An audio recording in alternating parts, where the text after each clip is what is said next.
السلام عليكم مشاهدينا الكرام. اليوم غادي نكشفوا الستار على واحد من اخطر الاساليب الاجراميه اللي ولات كتهدد المواطنين في واضحه النهار. حنا في قلب مدينه فاس العاصمه العلميه، وبالضبط في الشارع عامر بالحقره. للوهله الاولى كيبان باللي هذا مشهد عادي، كيف ما دائما الطرقات كيكونوا عامرين، ناس غاديه وطوموبيلات واقفه، ولكن بين هاد التفاصيل كاين واحد الميكروب اخواني اخواتي ولا بارد الكتاف كيتسنى اللحظه الحاسمه. المعطيات اللي عندنا اليوم صادمه وصادمه جدا، وانا صراحه بقى في الضحيه، والمستجدات اللي كشفتها الكاميرا ديال المراقبه كتحل واحد اللغز اللي بزاف منكم كيسحب ليهم محض صدفه، ولكن الحقيقه هي هندسه اجراميه دقيقه، وهذا الشيء كان مخطط له اخواني. شوفوا معايا مزيان، هذا الشخص اللي لابس مزيان كيبان رزين وما كيعطيش الشبهه نهائيا. هذه هي الصدمه الاولى. الشفار ديال اليوم ما بقاش داك الشكل اللي كنعرفوا من زمان، لابس واحد الهندام نقي كيتمشى بوقار وبكل برودة الدم كيندمج مع الناس. هذا السيد ماشي مجرد شفار بالصدمة، هذا النوع كيتسمى الصياد الهادئ. كان حاضر الضحية عارفها منين جاية ومراقب الحركات ديالها، واش خارج من البنكة، واش حاط الفلوس.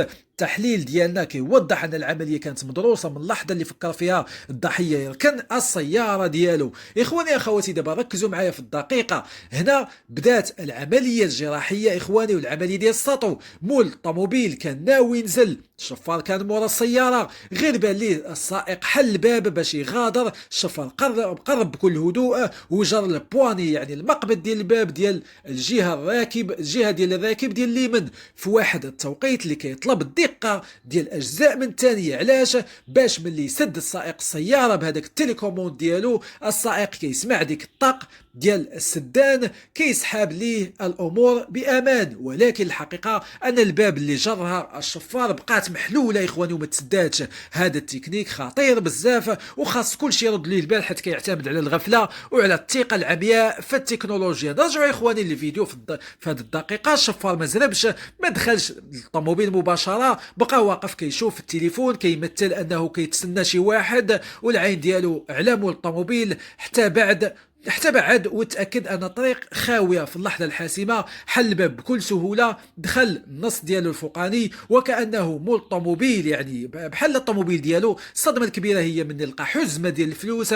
هنا كنطرحوا السؤال إخواني أخواتي، واش هذا الشيء زهر؟ لا، هذا النوع كيكون عارف شنو كيدير، كيكون مخطط لمدة طويلة. حافظ شي واحد كيمشي للبنكة في واحد الوقت، كيتسنى حتى يخرج من البنكة، كيشوفوا هز محمل بالأموال، كيعرف بلي هذه هي اللحظة اللي غادي ياخذ فيها الفلوس، وكيتبعوا اخواني وكيتسنى اللحظه الحاسمه. هز الفلوس دارهم في جيبه وسد الباب بكل هدوء ومشى.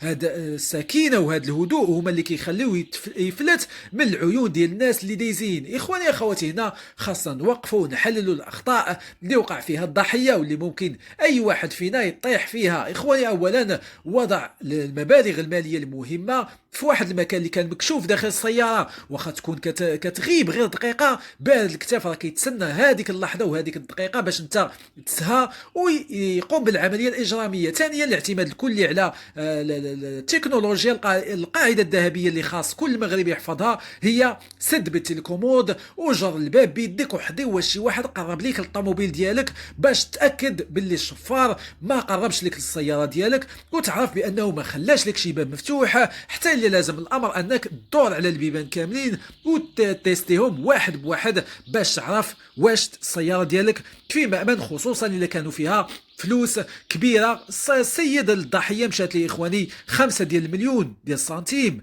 وهذا مبلغ ماشي هين. شكرا لكم اخواني على المتابعه، والسلام عليكم.